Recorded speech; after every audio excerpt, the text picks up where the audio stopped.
Hi everyone, my name is Jiyuan Tian. I'm a third-year PhD student supervised by Dr. Yang Liu in the University of Exeter. So today I'm gonna introduce my recent work about finite element analysis of a soft Vibro-Impact capsule robot, self-propelling in the small intestine.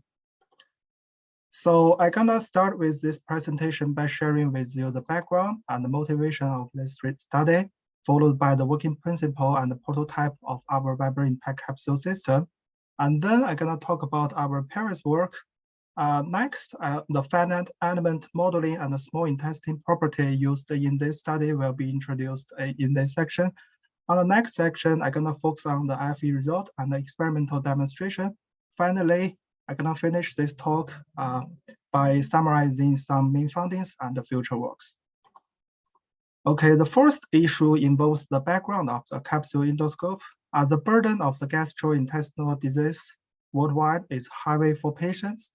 Nowadays, the most of the commercialized capsule are passively driven by the peristalsis, which is incapable to make the precise motion control and implement the therapeutic procedure.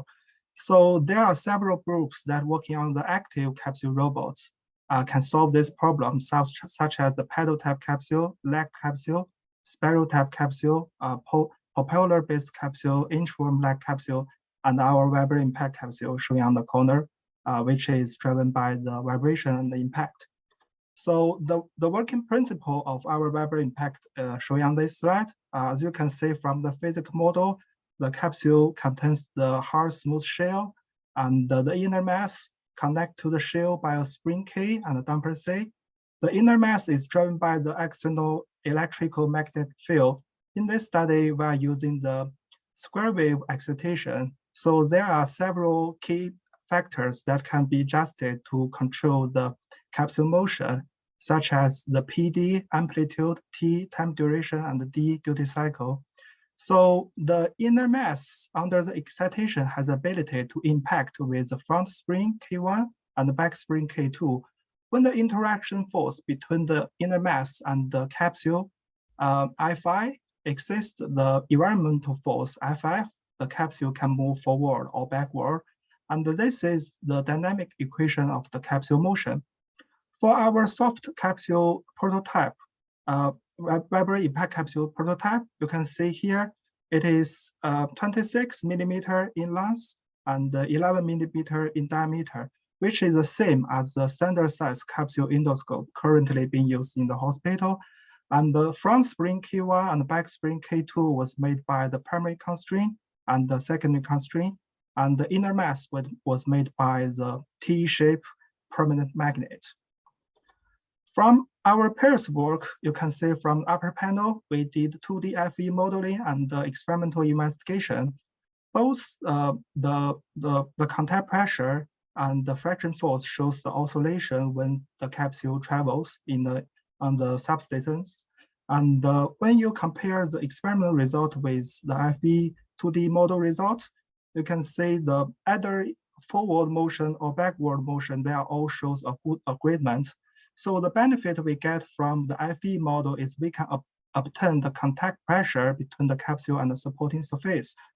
In addition, the friction force and the capsule dynamics are very close to the reality. So, but this is a 2D model, so we decide to move forward to 3D FE model. So here you can see we conduct the 3D modeling of the capsule moving in the fully surrounded intestine.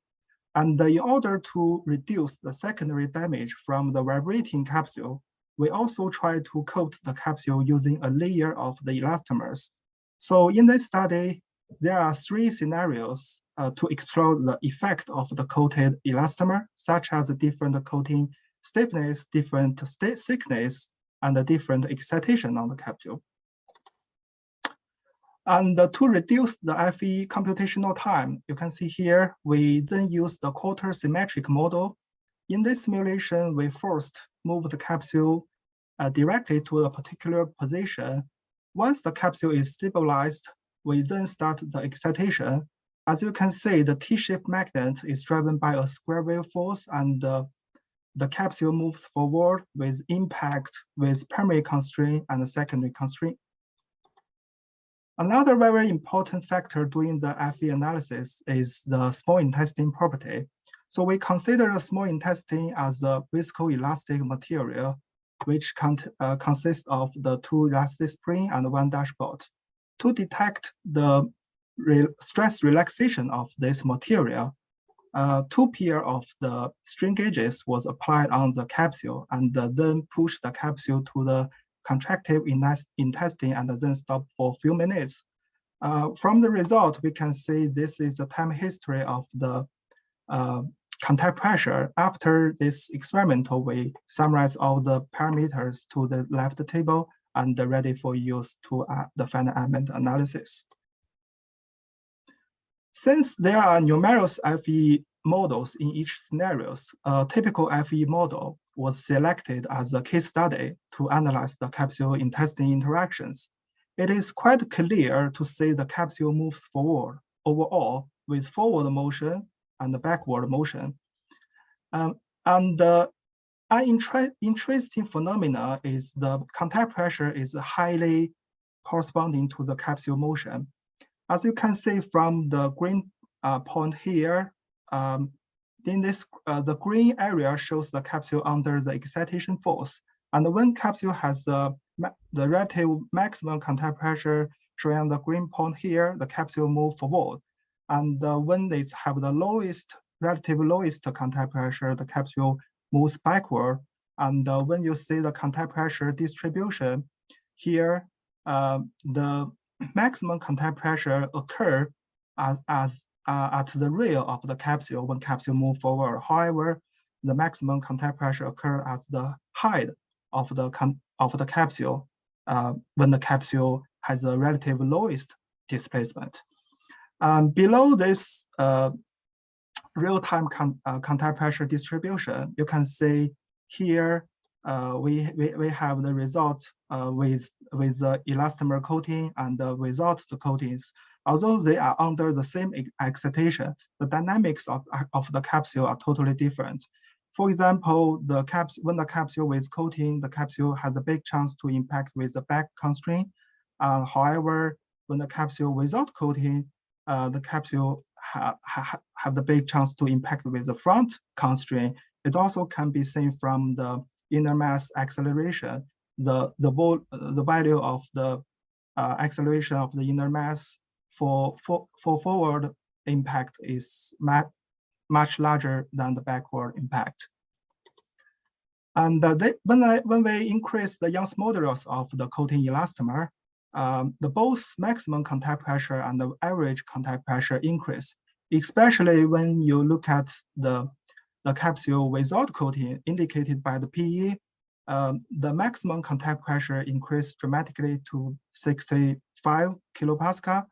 And when we increase the elastomer thickness, the contact pressure decrease. This is a result of the capsule under the different driven parameters. I would emphasize that the fastest moving speed of our Vibro-Impact capsule with coatings is under the frequency of 30 Hz and the duty cycle of 0.2. Last but not least, I'm gonna share with you the experimental demonstration. Here, you can see the capsule moving in the real porcine intestine, and the capsule is driven by the handhold magnet coil, which is underneath this supporting plate. Finally, I would conclude my presentation. First, the motion status of the capsule could be present by the magnitude and position of the contact pressure, and then the coated elastomer will affect the capsule dynamics. And the softer and the thicker elastomer, the less contact pressure to patients. Finally, I would say our FE model is useful to explore the mechanical response, especially when the capsule moving inside a complex contact environment. In the future, we're gonna do the coating elastomer with multi-partners. So in other words, the capsule has the different fraction coefficient, and also we're gonna push the capsule inside the active small intestine, such as the peristalsis intestine, and gonna do the corresponding experimental investigation. And finally, I'm grateful for all the support during my research. And thank you for your attention. I would like to take any questions.